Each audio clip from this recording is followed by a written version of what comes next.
Hello everyone. आज हम बात करने वाले हैं क्वालिटी इन्वेस्टिंग के बारे में और समझेंगे कि क्वालिटी फंड्स लॉन्ग टर्म में ज़्यादा स्टेबल और पावरफुल रिटर्न क्यों दे सकते हैं। अगर आप मार्केट के अप्स एंड डाउन्स से परेशान हो जाते हो या फिर चाहते हो पीस ऑफ माइंड के साथ वेल्थ क्रिएशन हो, तो ये वीडियो आपके लिए है। एक नया एनएफओ आया हुआ है, वो भी एसबीआई, एक जो कि काफ़ी अच्छा ब्रांड है उसका सर। ठीक है, तो यहाँ पर आपको क्या मिलेगा। ये एक एनएफओ है, न्यू फंड ऑफर, जो कि आज से स्टार्ट हुआ है यानी 28 जन 2026, और इसकी जो लास्ट डेट है वो है 11 फरवरी 2026। तो ये कुछ दिन के अंदर अगर आपको एनएफओ के अंदर परचेज करना है तो आपको इसकी 10 रुपये की नैव मिलेगी। ठीक है, तो इसको आप पूरा देखिएगा। मैं एक काफ़ी अच्छे तरीके से इसको समझाने वाला हूँ। 5 से 8 मिनट की ये वीडियो रहने वाली है। ठीक है, तो ये एक क्वालिटी फंड है जो कि इन्वेस्ट करता है इंडिया की 200 निफ्टी कंपनीज में से जो 30 टॉप की क्वालिटी स्टॉक्स होते हैं उसमें इन्वेस्टमेंट करता है। ठीक है, तो what is a quality investing. Basically यहाँ पर उन 200 स्टॉक्स में से उन 30 स्टॉक को फाइंड आउट किया जा रहा है जिनके अंदर क्वालिटी है। ठीक है, अब वो क्या क्वालिटी है आगे वाले आने वाले में मैं आपको बताता हूँ इसमें। तो जो जैसे मैं बात करूँ क्वालिटी इन्वेस्टिंग की। ठीक है, तो क्वालिटी इन्वेस्टिंग के अंदर अगर मैं बात करता हूँ कि क्वालिटी इन्वेस्टिंग का सिंपल मतलब होता है ऐसे बिजनेसेस में इन्वेस्ट करना जो स्ट्रांग हो, जो सस्टेनेबल हो और जो लॉन्ग रन तक चल सके। ठीक है, जैसे क्रिकेट टीम में आप, जैसे यहाँ पर इन्होंने बना रखा है, इसका मतलब यही है जैसे क्रिकेट टीम में आप सिर्फ हार्ड हिटर नहीं बल्कि कंस्टेंट परफॉर्मर को चुनते हो। ठीक है, वैसे ही क्वालिटी इन्वेस्टिंग में हम स्ट्रॉन्ग फंडामेंटल वाली कंपनियों को चुनते हैं। ठीक है, तो इसमें जैसे कि यहाँ पर ये बनाया हुआ है कि हाई बैटिंग एवरेज, ये सब कुछ इन्होंने बताया हुआ है, बट मैं आपको थोड़ा शॉर्ट में वो चीज़ बता रहा हूँ। ठीक है, तो व्हाट इज़ क्वालिटी इन्वेस्टिंग, जहाँ पर इकोनॉमिक मोड जो है कॉम्पिटिटिव एडवांटेज काफ़ी अच्छा होता है। ठीक है, जहाँ पर समथिंग, जहाँ पर जो कंपनी का ब्रांड होता है या कंपनी की जो टेक्नोलॉजी होती है वो काफ़ी अच्छा होता है। ठीक है, और जिन कंपनियों के अंदर लो डेट होता है और स्ट्रॉन्ग बैलेंस शीट होती है। ठीक है, जो कंपनी बिजनेसेस और जो मार्केट कंडीशन में सर्वाइव कर सके। अगर मैं मतलब सिंपल शब्दों में कहूँ, कंपनी जो कॉम्पिटिटर से ईजिली कॉपी ना हो। ठीक है, इन्होंने एक काफ़ी अच्छा इसके बाद दे रखा है, कंपनी जो कॉम्पिटिटर से ईजिली कॉपी ना हो। तो इसका जैसे जियो और एयरटेल को देख लीजिए। इतना बड़ा जियो एंटर किया मार्केट में, बट एयरटेल का वो कुछ भी नहीं कर पाया। ठीक है, एक लास्ट में मैं इसका एक बताऊंगा।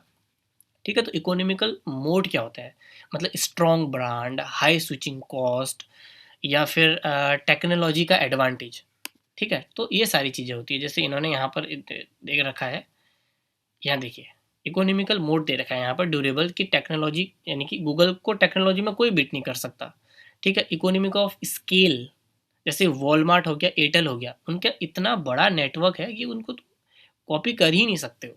ठीक है, नेटवर्क इफेक्ट हो गया, जैसे नेटफ्लिक्स का हो गया, एमसीएक्स का हो गया। स्ट्रॉन्ग ब्रांड की इक्विटी, जैसे कोको कोला, एशियन पेंट, इनकी ब्रांड इक्विटी बहुत ज़्यादा है। ठीक है, तो जैसे हाई स्विचिंग कॉस्ट, ऐसे कंपनीज को ये लेते हैं। जैसे हाई स्विचिंग कॉस्ट में आप देखेंगे माइक्रोसॉफ्ट और टीसीएस हो गया। माइक्रोसॉफ्ट को हटा करके अभी कोई दूसरी कंपनी आना, it is next to impossible. ठीक है, तो ऐसी सारी कंपनीज होती हैं जिनमें ये इन्वेस्टमेंट करते हैं गाइस। ठीक है, ये एनएफओ है और इसमें आप अभी 10 रुपये की एनएवी से स्टार्ट कर सकते हो। Why invest in a quality fund, क्योंकि 200 क्वालिटी में से 30 स्टॉक्स को ये लेते हैं और 93% more than profit in Nifty 50 over a last 20 year in 30 quality stock से ही आया है। जैसे यहाँ पर ये बता रहे हैं कि लोअर वॉलेटिलिटी इनके अंदर होती है और लोअर डाउन डाउन ड्रॉ भी होता है। मतलब इनके अंदर क्या है, अगर ये गिरते हैं तो कम गिरते हैं और अगर गिर भी जाते हैं तो उतने ही जल्दी रिकवर भी कर जाते हैं गाइस। ठीक है, तो यहाँ पर इन्होंने एक पैराग्राफ दिया है जो मैंने आपको बताया, 93% का जो प्रॉफिट रहता है वो ज़्यादा रहता है। और यहाँ पर एक इन्होंने एक काफ़ी अच्छा एक इन्वेस्टमेंट बता भी रखा है कि अगर आपने 1 लाख रुपए अप्रैल 2025 में, अगर आपने 2005 में अगर इन्वेस्टमेंट किया होता तो उसकी वैल्यू निफ्टी 50 के अंदर 16.5 34 लाख बनती निफ्टी 50 के अंदर। अगर वही आपने इन्वेस्टमेंट 1 लाख रुपए निफ्टी 50 क्वालिटी 30 इंडेक्स के अंदर किया होता तो 17 लाख बनती। समझे? तो ये है power of quality stocks. Okay guys, तो यहाँ पर कोई खास अभी इन्होंने इतना बता नहीं रखा है। ये जो है मैं आपको शेयर कर दूंगा, आप कमेंट कीजिएगा। ये सारी की सारी जो है मैं आपको पूरा का पूरा कमेंट कर दूंगा, तो आपको समझ में आ गया कि ये किस तरीके की इन्वेस्टिंग करते हैं। ठीक है, तो रिलेटिवली पीस ऑफ माइंड इनके अंदर ज़्यादा रहता है। और इन्होंने कोई खास इसमें बता नहीं रखा है। जैसे इन्वेस्टिंग फिलॉसफी इन्होंने बता रखी है कि इनके लिए कंपनी तो मैटर करती ही करती है। जैसे इन्होंने सबसे लास्ट में लिखा है, a good company isn't always a good stock. ये प्राइस भी मैटर करता है इनके लिए। अगर प्राइस बहुत ज़्यादा गिर गया और कंपनी अच्छी है तो क्या फ़ायदा उसका ना। प्राइस भी जो है रिजनेबल होना चाहिए खरीदने के लिए। ठीक है, तो ये ऐसी कंपनियों में इन्वेस्टमेंट करते हैं जहाँ पर इन्हें अच्छा लगता है कि यार हाँ, अभी हम इन्वेस्टमेंट कर सकते हैं।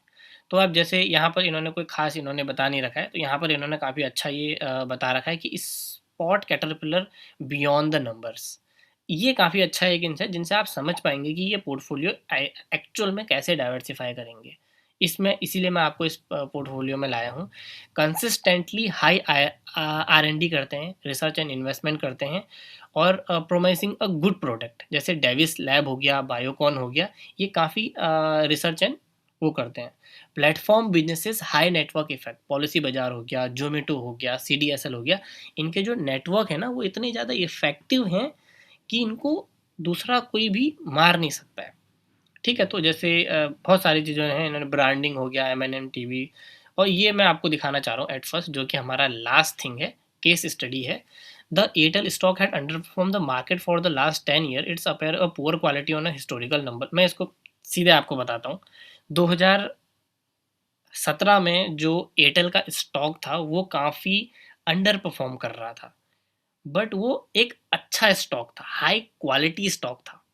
ठीक है, आप 2017 से लेकर 2025 में उसको कंपेयर करके देखोगे ना, तो उसका जो प्रॉफिट है 10x है और स्टॉक गोज अप टू 7.5%, यानी 7 गुना बढ़ गया है। तो दैट टाइम पर उसका इंडस्ट्री में जो था जियो आया था, उसके नंबर अच्छे नहीं हो रहे थे, बट वो क्वालिटी था उसके अंदर, उसके उनके पास नेटवर्क था, उनके पास वो चीज़ थी जिससे कि वो बिजनेस को सस्टेनेबल कर सकते थे। ठीक है गाइस, तो अगर आपको ऐसे बिजनेसेस के अंदर आपको लगाना है और एक्टिवली मैनेज अगर आपको देखना है, तो इसके अंदर ये चीज़ और भी चीज़ देखते हैं, जैसे आरओई देखते हैं, return on investment, sorry return on equity, debt to equity ratio देखेंगे। बहुत ज़्यादा डेट होगा तो उन कंपनीज में इन्वेस्टमेंट नहीं करेंगे। एंड हिस्टोरिकल अर्निंग वॉलेटिलिटी देखेंगे। अगर हिस्टोरिकल अर्निंग में बहुत ज़्यादा डिफरेंशिएट है तो ये उसमें इन्वेस्टमेंट नहीं करेंगे गाइस। ठीक है, तो अगर मैं इस फंड की बात करूं तो ये 80% अपना जो है पैसा इक्विटी के अंदर डालेंगे और 20% पैसा अपना डेट के अंदर या फिर रिट्स हो गए या फिर आपका डेट फंड्स के अंदर डालेंगे। और 10% जो है अपना ये रिट्स और इनविट्स के अंदर भी अपना पैसा डालेंगे गाइस। ठीक है, तो वीडियो ज़्यादा लंबी नहीं बनाते हैं। कोई भी क्वेश्चन हो तो आप कमेंट सेक्शन में पूछ सकते हैं। तो जो एनएफओ की डेट है वो 28 जनवरी से 11 फरवरी के बीच में, अगर आपको कुछ भी प्लान करना हो इस उसमें, तो आप मुझे बता सकते हैं। और जो मिनिमम इन्वेस्टमेंट है 5,000 रुपये है और एडिशनल परचेज आप 1,000 रुपये का कर सकते हैं गाइस। ठीक है, तो कम से कम इसमें अभी आप स्टार्ट करने के लिए 5,000 रुपये में कर सकते हैं और लॉन्ग टर्म का ही अगर आप सोचेंगे तभी इसमें इन्वेस्टमेंट आप जो है कर सकते हैं गाइस। ठीक है, काफ़ी अच्छा फंड है, मैं रिकमेंड भी करता हूँ इसको। और this is not a recommending video, this is only a informative video. ठीक है ना, तो पता चला कि यूट्यूब ने इसको बैन कर दिया। ठीक है, so thank you so much. अगर कुछ भी आपको लगे तो आप मुझे जो है रीच आउट कर सकते हो गाइस, अगर कुछ भी आपको रॉन्ग लगे तो। ठीक है, okay, thank you so much guys.